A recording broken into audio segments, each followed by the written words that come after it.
പിതാവിൻ്റെയും പുത്രൻ്റെയും പരിശുദ്ധാത്മാവിൻ്റെയും നാമത്തിൽ ആമേൻ. ഇവിടെ ഇന്ന് ഏപ്രിൽ 3-ാം തീയതി ദുഃഖ വെള്ളിയാഴ്ച. അമ്മേ പരിശുദ്ധ അമ്മേ, അമ്മേ പരിശുദ്ധമേ, ദൈവമാതാവേ, കൃപാസനത്തിലൂടെ ഞങ്ങൾക്കും ഞങ്ങളുടെ ദേശത്തിനും അമ്മ മധ്യസ്ഥം തേടി തന്ന എല്ലാ അനുഗ്രഹങ്ങൾക്കും കൃപകൾക്കും ഞങ്ങളിപ്പോൾ ഹൃദയം നിറഞ്ഞ നന്ദി പറയുന്നു.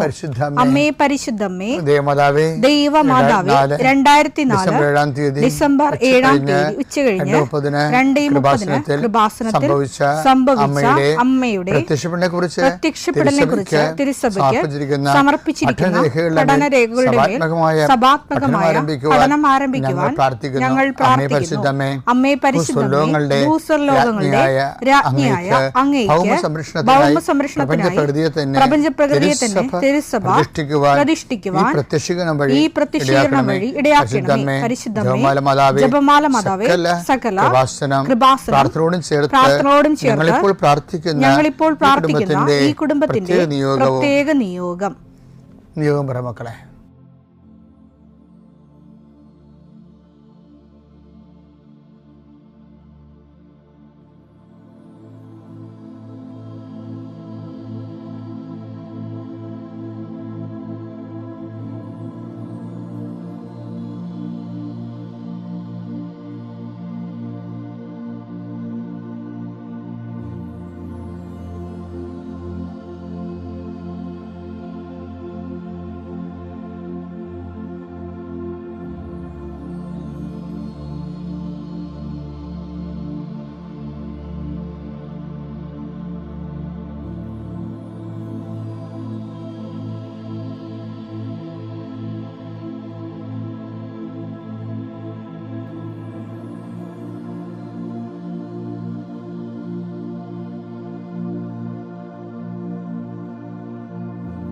അമ്മയുടെ പ്രത്യക്ഷീകരണത്തിന്റെ ഈ അനുഗ്രഹവേളയിൽ ഞങ്ങൾക്ക് സാധിച്ചു തരുവാൻ കനിയണമേ. ആമേൻ. വിശ്വാസ പ്രമാണം. സർവശക്തനായ പിതാവും ആകാശത്തിന്റെയും ഭൂമിയുടെയും സൃഷ്ടാവുമായ ദൈവത്തിൽ ഞാൻ വിശ്വസിക്കുന്നു. അവിടുത്തെ ഏകപുത്രനും ഞങ്ങളുടെ കർത്താവുമായ ഈശോമിശിഹായിലും ഞാൻ വിശ്വസിക്കുന്നു. ഈ പുത്രൻ പരിശുദ്ധാത്മാവിനാൽ ഗർഭസ്ഥനായി കന്യകാമറിയത്തിൽ നിന്ന് പിറന്ന് പൊന്തിയോസ് പീലാത്തോസിന്റെ കാലത്ത് പീഡകൾ സഹിച്ച് കുരിശിൽ തറയ്ക്കപ്പെട്ട് മരിച്ച് അടക്കപ്പെട്ട് പാതാളങ്ങളിൽ ഇറങ്ങി മരിച്ചവരുടെ ഇടയിൽ നിന്ന് 3-ാം നാൾ ഉയർത്ത് സ്വർഗത്തിലേക്ക് എഴുന്നള്ളി സർവശക്തിയുള്ള പിതാവായ ദൈവത്തിന്റെ വലതുഭാഗത്തിരിക്കുന്നു. അവിടെ നിന്ന് ജീവിക്കുന്നവരെയും മരിച്ചവരെയും വിധിക്കുവാൻ വരുമെന്നും ഞാൻ വിശ്വസിക്കുന്നു. പരിശുദ്ധാത്മാവിലും ഞാൻ വിശ്വസിക്കുന്നു. വിശുദ്ധ കത്തോലിക്കാ സഭയിലും പുണ്യവാന്മാരുടെ ഐക്യത്തിലും പാപങ്ങളുടെ മോചനത്തിലും ശരീരത്തിന്റെ ഉയർപ്പിലും നിത്യമായ ജീവിതത്തിലും ഞാൻ വിശ്വസിക്കുന്നു. ആമേൻ. സുഖസ്ഥനായ ഞങ്ങളുടെ പിതാവേ, അങ്ങയുടെ നാമം പൂജിതമാകണമേ. അങ്ങയുടെ രാജ്യം വരണമേ. അങ്ങയുടെ തിരുമനസ് സ്വർഗത്തിലെ പോലെ ഭൂമിയിലും ആകണമേ. അന്നു വേണ്ടുന്ന ആഹാരം ഇന്ന് ഞങ്ങൾക്ക് തരണമേ. ഞങ്ങളോട് തെറ്റ് ചെയ്യുന്നവരോട് ഞങ്ങൾ ക്ഷമിക്കുന്നത് പോലെ ഞങ്ങളുടെ തെറ്റുകൾ ഞങ്ങളോടും ക്ഷമിക്കണമേ. ഞങ്ങളെ പ്രലോഭനത്തിൽ ഉൾപ്പെടുത്തരുതേ, തിന്മയിൽ ഞങ്ങൾ രക്ഷിക്കണമേ. ആമേൻ. നന്മ നിറഞ്ഞ മറിയമേ, സ്വസ്തി. കർത്താവ് അങ്ങയുടെ കൂടെ സ്ത്രീകളിൽ അങ്ങ് അനുഗ്രഹിക്കപ്പെട്ടവളാകുന്നു. അങ്ങയുടെ ഉദരത്തിൻ ഫലമായി ഈശോ അനുഗ്രഹിക്കപ്പെട്ടവനാകുന്നു. പരിശുദ്ധ മറിയമേ, തമ്പുരാന്റെ അമ്മേ, പാപികളായ ഞങ്ങൾക്ക് വേണ്ടി ഇപ്പോഴും ഞങ്ങളുടെ മരണസമയത്തും തമ്പുരാനോട് അപേക്ഷിക്കണമേ. ആമേൻ. കർത്താവേ, നിന്റെ ഉന്നതമായ നാമത്തിൽ ഞാൻ സ്തോത്രം ചെയ്യുന്നു. നീ കുരിശിൽ നിന്റെ ജീവൻ സമർപ്പിച്ച ലോകത്തിൻ്റെ രക്ഷയുടെ ഈ വിശുദ്ധ ദിനത്തെ ജീവിച്ചിരിക്കാൻ കഴിഞ്ഞത്, വീണ്ടും നിന്റെ മരണം പ്രഖ്യാപിക്കാൻ കഴിഞ്ഞത് ഞങ്ങൾ നന്ദിയോട് അനുസ്മരിക്കുന്ന കർത്താവേ. നിന്റെ രക്ഷയുടെ കുരിശ് ഞാൻ ഉയർത്തിക്കൊണ്ട് ആരെല്ലാം തിന്മയുടെ ശക്തികളിൽ അകപ്പെട്ടിട്ടുണ്ടോ, ആരെല്ലാം പാപശാപങ്ങളിൽ വീണിട്ടിട്ട് മുന്നോട്ട് ഗതി കിട്ടാതിരുന്നിട്ടുണ്ട്, യേശുക്രിസ്തുവിൻ്റെ കുരിശിൻ്റെ ശക്തിയാൽ നിന്റെ പാപശാപ ബന്ധനങ്ങൾ ഈശോ നാമത്തിൽ അഴിഞ്ഞു മാറട്ടെ എന്ന് കൽപ്പിക്കുന്നു. കർത്താവേ, നിന്റെ വിശുദ്ധ പൗരോഹിത്യത്തെ മഹത്വപ്പെടുത്തണമേ കർത്താവേ. കർത്താവെ, സഭയിലുള്ള സാന്നിധ്യം പ്രകടമാക്കണമേ. 40 വർഷം ഞാൻ അർപ്പിച്ച കുർബാനയുടെ യോഗ്യതയാൽ കൃപാസ്ഥാനത്താരെ ജീവനോടെ പ്രത്യക്ഷപ്പെട്ട മാതാവിൻ്റെ മാധ്യസ്ഥത്തിൽ ഇന്ന് പ്രാർത്ഥിക്കുന്ന എല്ലാവരും, ഇന്ന് ഓരോരോ കാര്യങ്ങൾക്കായി യാത്ര തിരിക്കുന്ന എല്ലാവരും, ഓരോരോ വിഷയങ്ങൾ ഫോൺ വിളിച്ച് ചോദിക്കുന്നതും അതിൻ്റെ ഉപായം കണ്ടെത്താൻ ശ്രമിക്കുന്നതും നിങ്ങളുടെ എല്ലാ സംരംഭങ്ങൾ സർവോപരി മുതുകിന് മുഴുവൻ നീര് വന്നിട്ട് ഷർട്ട് പോലും ഇടാൻ പറ്റാത്ത ഒരാളെ പുരുഷനെ കാണിക്കുന്നുണ്ട് കർത്താവ്. ആ മകൻ്റെ മുതുകിൽ കർത്താവിൻ്റെ കുരിശിൻ്റെ നിഴൽ വീഴുന്നു. അവനെ കർത്താവ് സുഖപ്പെടുന്നതിന് വേണ്ടി പ്രാർത്ഥിക്കുന്നു. Lord Jesus Christ, pour out His Spirit, the fire fingers soaked with the precious blood. I command you, in the name of Jesus Christ, you be healed. എൻ്റെ പ്രിയപ്പെട്ടവരെ, ഇന്ന് കർത്താവ്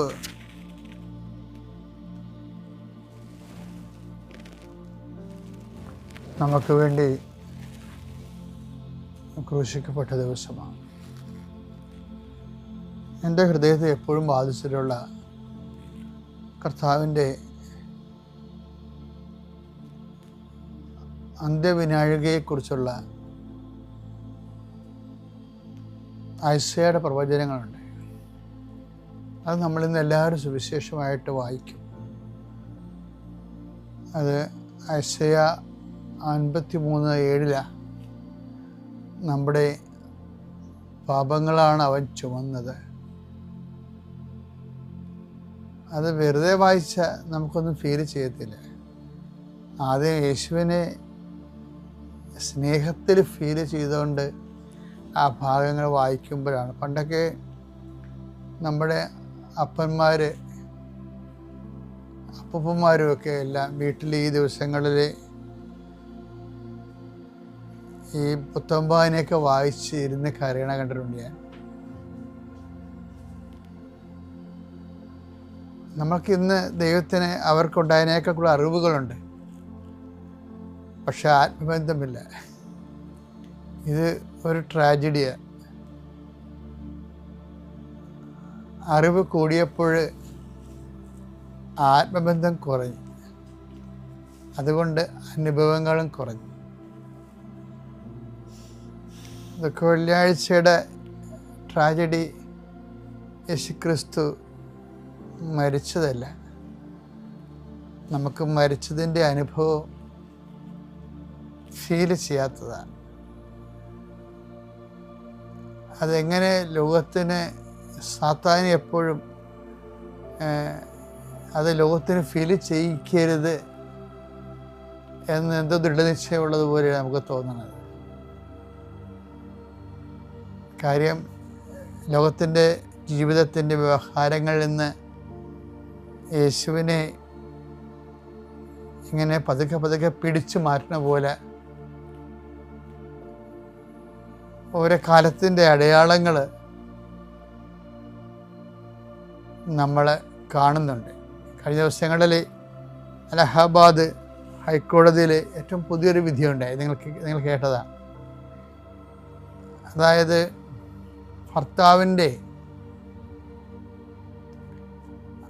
അപ്പനെ അമ്മയെയും സംരക്ഷിക്കേണ്ട ബാധ്യത ഭാര്യയ്ക്കില്ല എന്നും പറഞ്ഞൊരു വിധിയുണ്ട്. അതായത് മരുമകൾക്കില്ലെന്ന്. അപ്പോൾ നിങ്ങൾ പറയും, അതാണല്ലോ ശരി. ലോകത്ത് 2 തരം ശരികളുണ്ട്. ഈ 2 കള്ളന്മാരുള്ളതുപോലെ 2 ശരികളുണ്ട്. അതായത് ഒന്ന് ലീഗലായിട്ട് കറക്റ്റായിട്ടുള്ള കാര്യങ്ങൾ, മറ്റത് എത്തിക്കലായിട്ട് കറക്റ്റായിട്ടുള്ള കാര്യങ്ങൾ. ഇപ്പം മരുമകൾക്ക് ഭർത്താവിൻ്റെ അമ്മയെ അല്ലെങ്കിൽ അപ്പനെ സംരക്ഷിക്കേണ്ട ബാധ്യതയില്ലെന്ന് കോടതിയാണ് പറയണത്. അത് നിയമപരമായൊരു വശമാണത്. ഇപ്പം താഴെ എഴുതി കമൻ്റ് വരുന്നുണ്ട്, ഈ കാലങ്ങളിൽ കഞ്ചാവ് പിടിച്ച ആൾക്കാരും ജഡ്ജിയായിട്ടുണ്ടെന്നും പറഞ്ഞ് വളരെ മോശമായ രീതിയിൽ കമൻ്റ് ചെയ്യുന്നുണ്ട്. ചിലർ പറയണത് അത് ശരിയാണല്ലോ എന്ന് പറയണ ഒരു ഭാഗമുണ്ട്. വേറൊരു കമൻ്റ് ഉള്ളത്, അങ്ങനെ അപ്പനെയും അമ്മനെയും ഒക്കെ ഉണ്ടെന്നുണ്ടെങ്കിൽ നിങ്ങൾ വേറെ വീട് വാങ്ങിച്ച് മാറി താമസിക്കാൻ, അങ്ങനെ ഒരു കമൻറ്റ് വന്നിട്ടുണ്ട്. നിങ്ങൾ ഈ വീട്ടിൽ താമസിക്കുന്നിടത്തോളം കാലം അത് അവരുടെ രക്തത്തിൻ്റെ മാംസത്തിൻ്റെ വിലയായ വീട് നിങ്ങൾ ഉപയോഗിക്കുന്നിടത്തോളം കാലം അവരെ നോക്കാൻ നിങ്ങൾക്ക് ബാധ്യതയുണ്ട്, കോടതി ബാധ്യതയില്ലെന്ന് പറഞ്ഞാലും എന്ന് പറഞ്ഞൊരു വേറെ കമൻ്റുണ്ട്. ഞാനിപ്പോൾ ഈ ദുഃഖവെള്ളിയാഴ്ച അത് സൂചിപ്പിക്കാൻ കാരണം, ഇത് പല ആൾക്കാർക്കും ദുഃഖവെള്ളിയാഴ്ച രണ്ട് കള്ളന്മാർക്ക് രണ്ട് അനുഭവങ്ങളാണ് ദുഃഖവെള്ളിയാഴ്ച നൽകണത്. എന്താ വെച്ചാൽ, ഒരാൾ നിയമത്തിൻ്റെ സൈഡിൽ നിൽക്കുക, അയാൾ പറയണതിൻ്റെ അത് കാര്യമുണ്ട്, നീ ദൈവപുത്രനാണെങ്കിൽ നിന്നെയും രക്ഷിക്കുക ഞങ്ങളെയും രക്ഷിക്കുക. അതാണ് ലീഗൽ സൈഡ്. അതാണ്. മറ്റേയാൾ പറയണത്,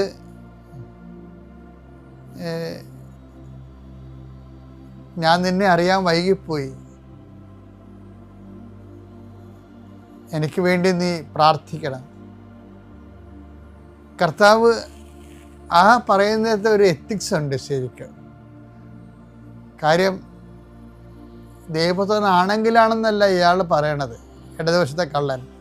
മറ്റേയാൾ പറയണത്, ആണെങ്കിൽ ഞാൻ അപരാധിയല്ലേ, ആ ഒരു പൊസിഷനാണ് അയാൾ ആ വലതുവശത്തെ കള്ളൻ ഡെവലപ്പ് ചെയ്യണത്. ഒരാൾ ലീഗൽ സൈഡ് ഡെവലപ്പ് ചെയ്യുമ്പോൾ മറ്റേയാൾ എത്തിക്കൽ സൈഡ് ഡെവലപ്പ് ചെയ്യുന്നത്. കർത്താവ് തിരിയണത് ആരുടെ നേരെയാണ്? ലീഗൽ സൈഡിൻ്റെ ഒക്കെ അല്ല തിരിയണത്, മറിച്ച് അതിൻ്റെ ധാർമ്മികത നോക്കുന്ന ആളിൻ്റെ അടുത്താണ് തിരിയണത്. കാര്യം ധാർമ്മികത നോക്കുന്നവർക്കാണ് മാനസാന്തരങ്ങൾ ഉണ്ടാകുന്നത്. അതുകൊണ്ട് നീ ഇന്ന് എൻ്റെ കൂടെ പ്രതീക്ഷയിലായിരിക്കുമെന്ന് അവൻ്റെ മാനസാന്തരത്തിന് കർത്താവ് സ്പോട്ടിൽ ഉത്തരം കൊടുക്കുന്നുണ്ട്.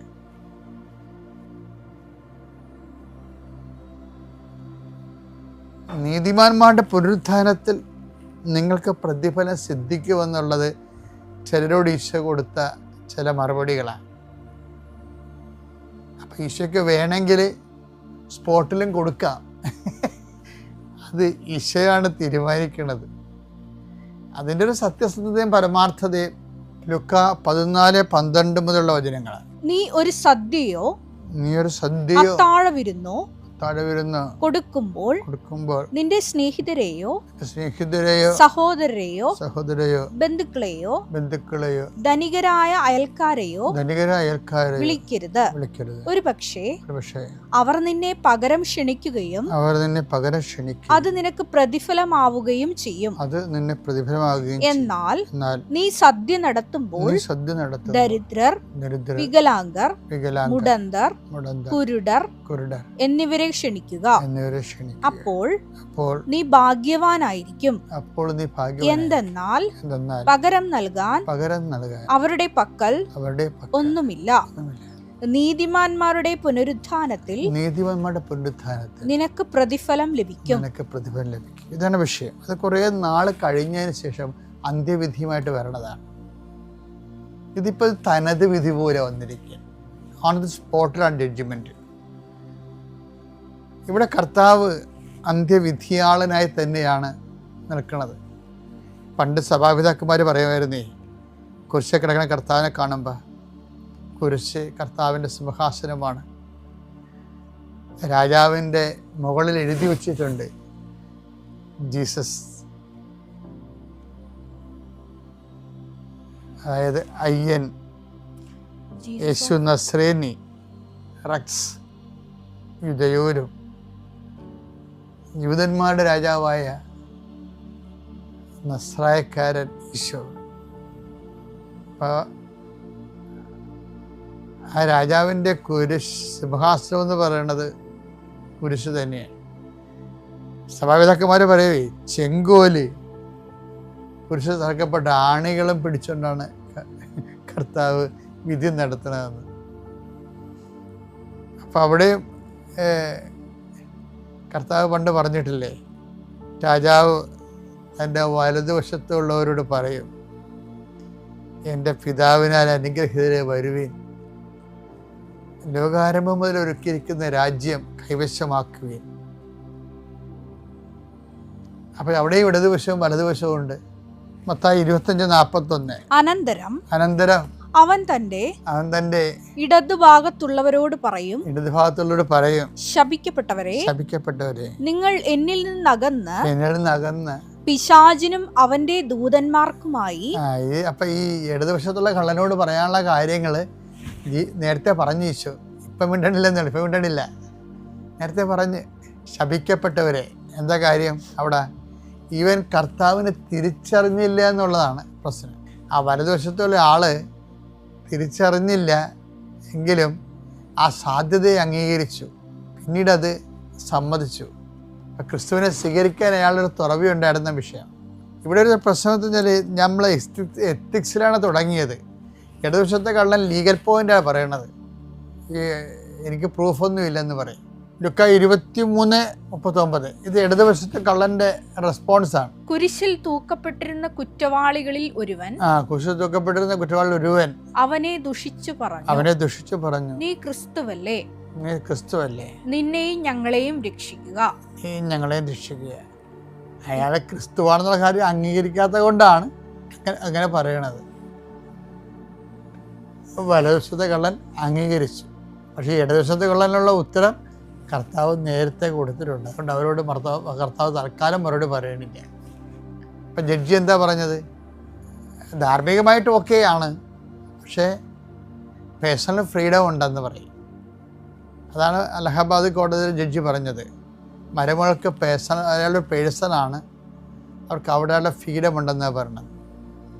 ഒരു ദുഃഖവെള്ളിയുടെ എല്ലാ ശക്തിയും എല്ലാ അതിജീവന അഭിഷേകവും എല്ലാവർക്കും ലഭിക്കട്ടെ എന്ന് പ്രാർത്ഥിക്കുന്നു. പിതാവിൻ്റെയും പുത്രൻ്റെയും പരിശുദ്ധാത്മാവിൻ്റെയും നാമം.